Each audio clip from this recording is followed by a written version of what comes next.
perception de l'opinion publique pour la matière, c'est que les Bulgares n'ont pas un grand raison pour vraiment utiliser le veto.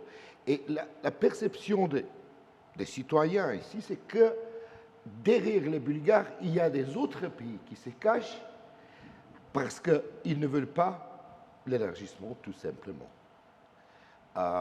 À votre avis, si on parle d'un problème qui pèse sur un problème géopolitique, comme on parle maintenant dans les circonstances présentes avec l'agression russe en Ukraine, à votre avis, est-ce que la Bulgarie est capable de bloquer le processus parce qu'elle veut comme ça?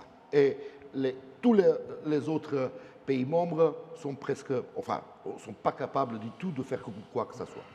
Donc vous avez raison de dire que parfois des pays se cachent. Quand la France, par exemple, à Sofia, est venue dire, non pas qu'elle était contre, mais qu'il fallait faire les choses avec méthode, sans doute que les Pays-Bas, par exemple, et le Danemark n'étaient pas très enthousiastes non plus. Bon, ils ont laissé la France faire. Bon. Simplement, maintenant, la France a obtenu satisfaction. Je peux même vous dire, en restant sur la France, que malheureusement, le fait d'avoir de nouveaux membres dans l'Union européenne n'est pas très populaire en France. N'est pas très populaire parce qu'il y a une sorte de nostalgie pour, je dirais, une Europe plus petite qui ressemblerait à une France en plus grand. Et donc, ça n'a rien contre la Macédoine du Nord, d'ailleurs, mais c'est parce que les Français préféraient quelque chose d'un peu… C'était plus efficace. C'était mieux avant, voilà, bon, en gros. Mais ayant dit cela, pour ce qui est de la France, par exemple, le président de la République avait été assez clair, les élections sont passées, l'élection présidentielle, législative, donc lui, il n'a plus aucune raison, si même il voulait un peu ménager l'opinion publique, de ne pas être clair. Il en a d'autant moins qu'il a une lecture géopolitique des choses, géopolitique.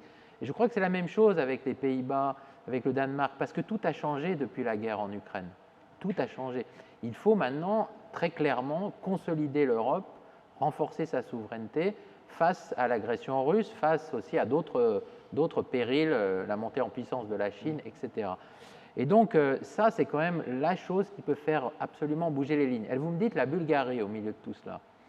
Franchement, si la Bulgarie obtient satisfaction dans le contentieux bilatéral, et il semblerait qu'il y a eu des négociations, que les négociations avec la Macédoine du Nord aboutissent au niveau, en tout cas, technique. Si la Bulgarie, dans un tel contexte, avec une telle pression géopolitique et diplomatique, s'entêtait à vouloir maintenir son refus, ça lui coûterait extrêmement cher politiquement, très très cher. Moi, je ne crois pas qu'elle puisse le faire. Je ne crois pas.